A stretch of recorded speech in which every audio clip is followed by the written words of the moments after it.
We are starting the section on Paul and his letters. This is going to be lecture 12, and this is lecture 12a.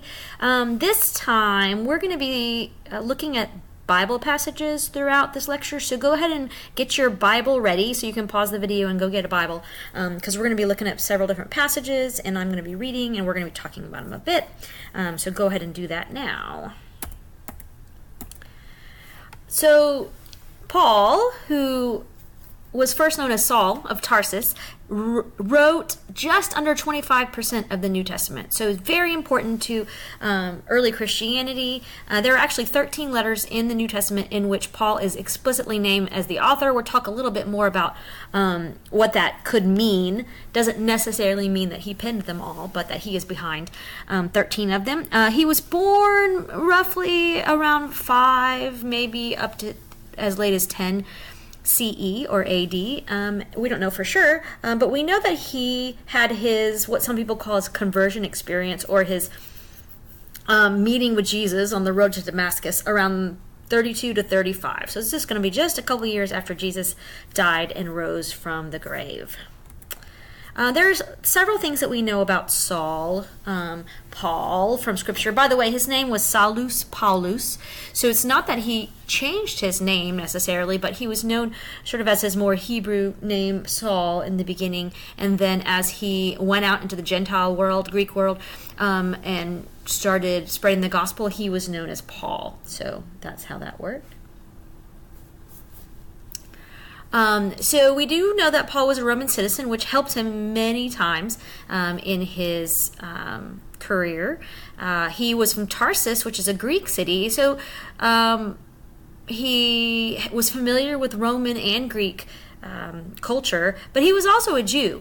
Specifically, he became a Pharisee who studied under one of the most famous rabbis of the time, Gamaliel. So this makes Paul very multicultural. And so when he goes later and starts to spread the news about Jesus around the Mediterranean world, all of his background really plays a central role in him being able to communicate with different people, Gentiles and Jews, people from Rome, people in Greece, and so that's helpful to know those things about him and his background.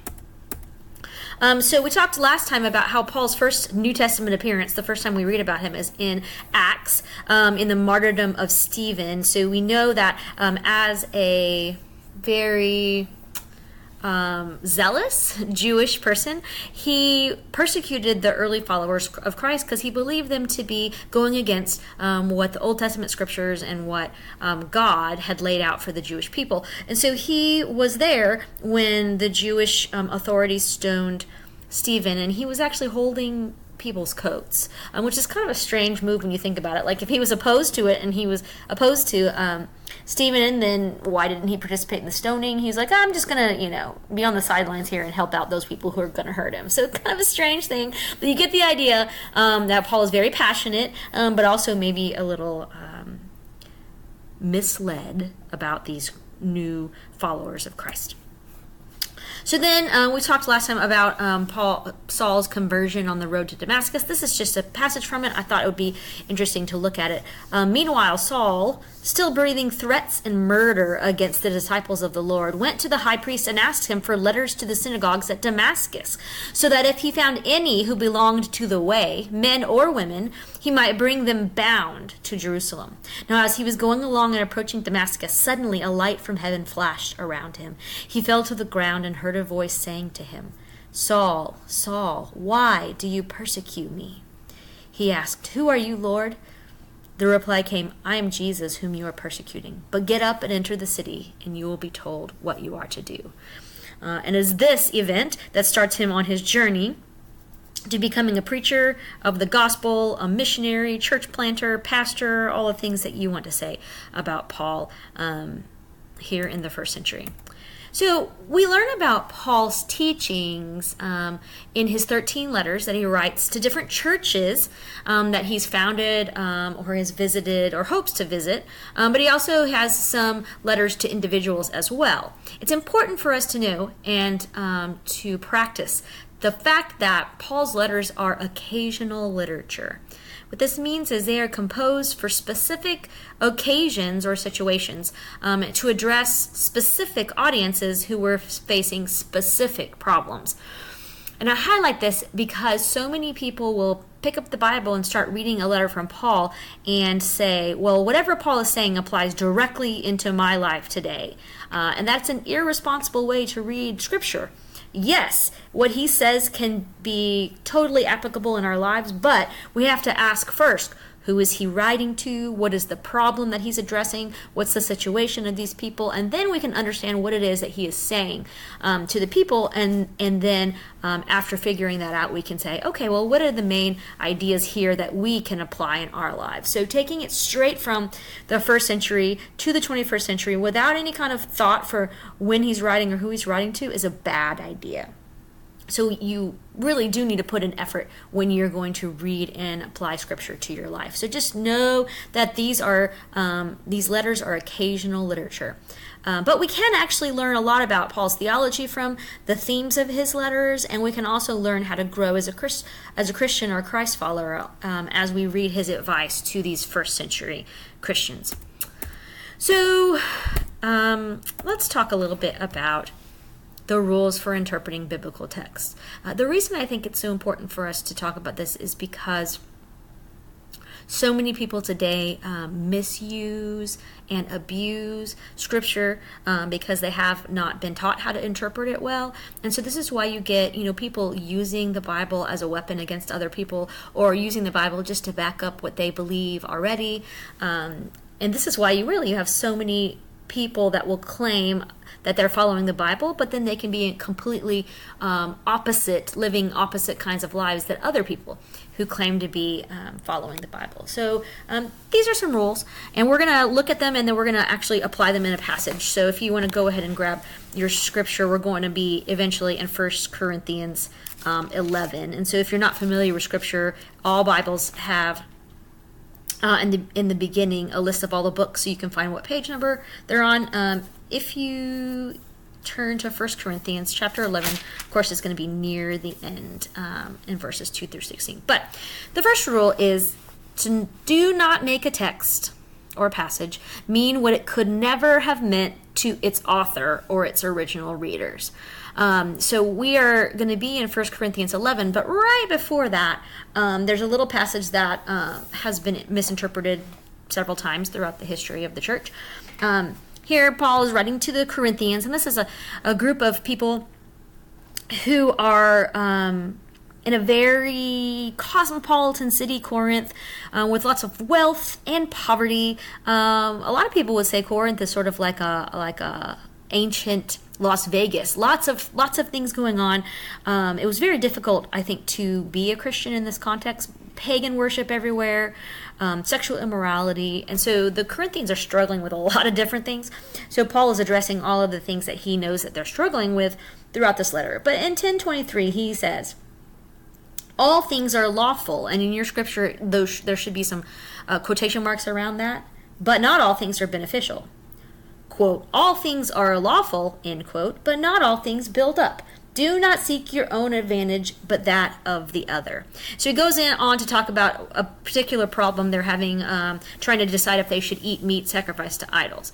But the idea here is that he is saying we need to lay down what we think is best for us, or maybe what we think is right, sometimes for the sake of others. And that's what he's saying here. Well, a lot of people will quote that first part of 23, all things are lawful, for Christians, to say kind of like we're free from laws, or we're free from the rules.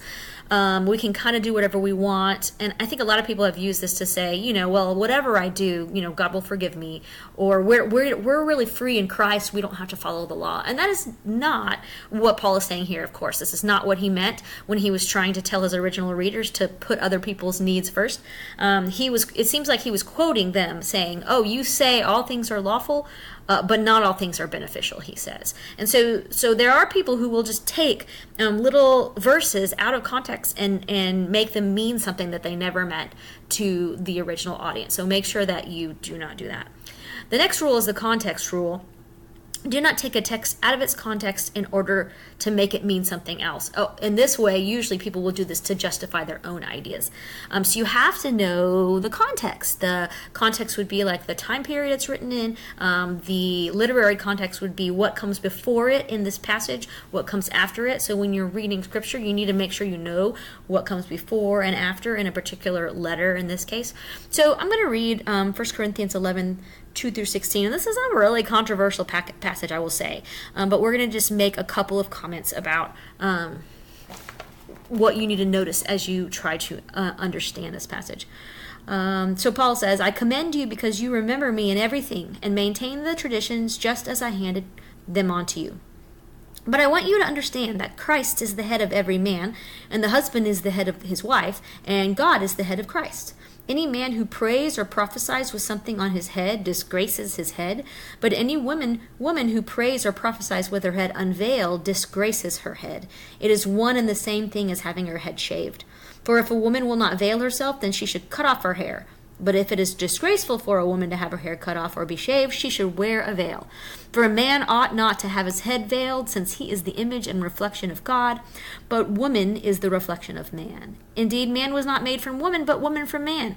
Neither was man created for the sake of woman, but woman for the sake of man. For this reason, a woman ought to have a symbol of authority on her head, because of the angels. Nevertheless, in the Lord, woman is not independent of man, or man independent of woman. For just as woman came from man, so man comes through a woman. But all things come from God. Judge for yourselves. Is it proper for a woman to pray to God with her head unveiled? Does not nature itself teach you that if a man wears long hair, it is degrading to him, but if a woman has long hair, it is her glory? For her hair is given to her for a covering. But if anyone is disposed to be contentious, we have no such custom, nor do the churches of God. So there's a lot of interesting stuff going on here. You realize here that there's some historical, cultural context things going on here. So you have to be careful when you're reading this. Many people will take this passage and several others to say this is the way that Paul is setting up the Christian household. This is how men and women need to interact with one another in a marriage. This passage is not actually talking about that right here. When you go back and you look, you realize that this whole section is talking about how to behave in worship. So how the Corinthians were supposed to interact with one another in the worship services. And you can tell there's a lot of cultural things in the background here. Something that has to do with covering heads and not covering heads, having long hair and not having long hair. These are all specific to that time period and even really that area in the world. And so we have to know this context, and we can't just say, oh, well, I think a man should wear a hat when he goes into a church service out of respect. So I'm going to quote this 1 Corinthians 11 passage. Really has nothing to do with it. So we have to be careful not to put our own ideas here. Now, there are many ways that Christians interpret this. And some people do think this means, that men somehow rule over women in marriage. But it seems like the point that Paul is making here is actually right before it in 10:32. Give no offense to Jews or to Greeks or to the church of God, just as I try to please everyone in everything I do, not seeking my own advantage, but that of the many, so that many may be saved. Be imitators of me, he says. So it seems like he's trying to say, okay, we do not want to offend people with our practices. So it seems like the Christians had their own sort of practices that they did in their worship services. But he's saying, hey, if someone comes in off the street and whoever they are, a Jew or a Greek or anybody else, we need to make sure that we're not blatantly going against the rules of culture and society, because they're not going to understand and they're going to maybe walk out. And so it seems like he's trying to put Jewish and Greek ideas all together to say, hey, just try not to give offense to anybody. So with the hair thing and the covering the head thing, and even about the man comes from the woman and all those things come from Greek culture and Jewish culture. So it's not that he's trying to set up, the way things are going to be for all time, but that he's addressing something in a particular context. We are running out of time in this video. So in the next video, we will continue our exploration of this passage, and we'll talk about the principal rule and the application rule. But for now, I will sign off.